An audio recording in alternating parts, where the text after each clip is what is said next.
ദൈവതിരുനാമത്തിന് മഹത്വമുണ്ടാകട്ടെ. നൽമൊഴികളിലേക്ക് ഏവർക്കും സ്വാഗതം.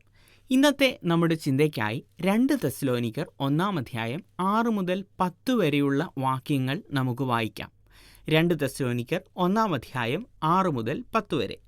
കർത്താവായ യേശു തൻ്റെ ശക്തിയുള്ള ദൂതന്മാരുമായി സ്വർഗത്തിൽ നിന്ന് അഗ്നിജ്വാലയിൽ പ്രത്യക്ഷനായി ദൈവത്തെ അറിയാത്തവർക്കും നമ്മുടെ കർത്താവായ യേശുവിൻ്റെ സുവിശേഷം അനുസരിക്കാത്തവർക്കും പ്രതികാരം കൊടുക്കുമ്പോൾ, നിങ്ങളെ പീഡിപ്പിക്കുന്നവർക്ക് പീഡയും പീഡ അനുഭവിക്കുന്ന നിങ്ങൾക്ക് ഞങ്ങളോടുകൂടെ ആശ്വാസവും പകരം നൽകുന്നത് ദൈവസന്നിധിയിൽ നീതിയല്ലോ. ആ നാളിൽ അവൻ തൻ്റെ വിശുദ്ധന്മാരിൽ മഹത്വപ്പെടേണ്ടതിനും ഞങ്ങളുടെ സാക്ഷ്യം നിങ്ങൾ വിശ്വസിച്ചതുപോലെ വിശ്വസിച്ച എല്ലാവരിലും താൻ അതിശയവിഷയം ആകേണ്ടതിനും വരുമ്പോൾ, സുവിശേഷം അനുസരിക്കാത്തവർ കർത്താവിൻ്റെ സന്നിധാനവും അവൻ്റെ വല്ലഭത്വത്തോടുകൂടിയ മഹത്വവും വിട്ടകന്ന് നിത്യനാശം എന്ന ശിക്ഷാവിധി അനുഭവിക്കും. പല ആളുകൾ, രാജ്യങ്ങൾ, രാജാക്കന്മാർ ക്രിസ്ത്യാനികളെ പീഡിപ്പിച്ചിട്ടുണ്ട്. ഇപ്പോഴും ക്രിസ്തീയ വിശ്വാസികൾ പീഡനം അനുഭവിച്ചുകൊണ്ടിരിക്കുകയാണ്. പലപ്പോഴും പീഡിപ്പിക്കുന്നവർ സമൂഹത്തിൽ ഉന്നത പദവികളിലും സ്ഥാനങ്ങളിലും ഇരിക്കുന്നതും നാം കണ്ടിട്ടുണ്ട്. നാം ഓർക്കേണ്ട ഒരു കാര്യം, ദൈവത്തിൻ്റെ ന്യായവിധി ദിവസം ഏറ്റവും അടുത്തിരിക്കുന്നു. നാം വായിച്ചു കേട്ടതുപോലെ നമ്മുടെ കർത്താവായ യേശുക്രിസ്തു ശക്തിയുള്ള ദൂതന്മാരുമായി സ്വർഗത്തിൽ നിന്ന് അഗ്നിജ്വാലയിൽ പ്രത്യക്ഷനാകുന്ന ഒരു ദിവസം വരും. എന്തിനാണ് കർത്താവ് വീണ്ടും വരുന്നത്? പീഡിപ്പിക്കുന്നവർക്ക് പീഡയും പീഡ അനുഭവിക്കുന്നവർക്ക് ആശ്വാസവും പകരം നൽകുവാനാണ് കർത്താവ് വരുന്നത്. നമുക്കറിയാം, പൗലോസ് അപ്പോസ്തലൻ ഈ ലേഖനം എഴുതുമ്പോൾ ക്രിസ്ത്യാനികൾ പീഡനം അനുഭവിച്ചു കൊണ്ടിരിക്കുകയായിരുന്നു.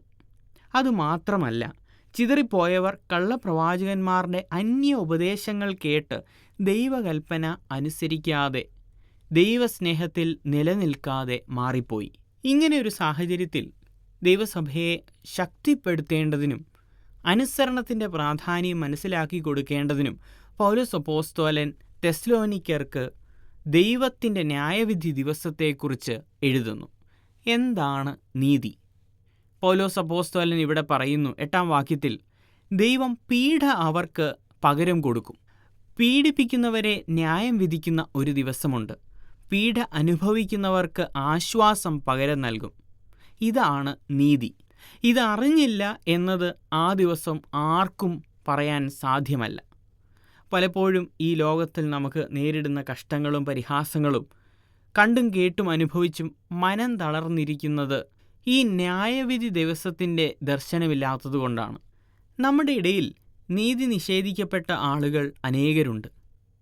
ഒരുപക്ഷെ താങ്കളും ആ കൂട്ടത്തിൽ ഒരാളായിരിക്കാം. ദൈവം പ്രതികാരം ചെയ്യുന്ന ഒരു ദിവസം വരും എന്ന് നാം ഇപ്പോഴും ഓർക്കണം. നാം അക്രമാസക്തരാകേണ്ടതില്ല. നാം പോരാടേണ്ടതില്ല.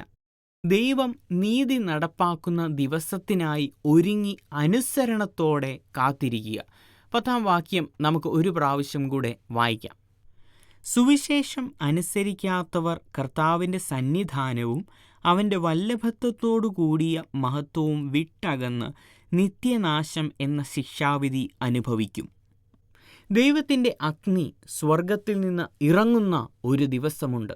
പ്രിയമുള്ളവരെ, നാം പീഡ അനുഭവിക്കുന്നവരാണ് എങ്കിൽ ആ ദിവസം നമുക്ക് ആശ്വാസത്തിൻ്റെ ദിവസമായിരിക്കും. അനുസരണക്കേട് കാണിച്ച് സുവിശേഷ സത്യങ്ങളെ അലക്ഷ്യമാക്കി വിചാരിച്ച് നടക്കുന്നവരാണ് നാം എങ്കിൽ ആ ദിവസത്തിൽ നമ്മെ കർത്താവ് തള്ളിക്കളയും. നിത്യശിക്ഷാവിധി അനുഭവിക്കുന്നവരായി നാം മാറും എന്നതിന് യാതൊരു സംശയവുമില്ല. ദൈവവചനം അനുസരിച്ച് ഭയത്തോടും ശ്രദ്ധയോടും കൂടെ ഈ ജീവിതം നയിക്കുവാൻ ദൈവം നമ്മെ സഹായിക്കട്ടെ.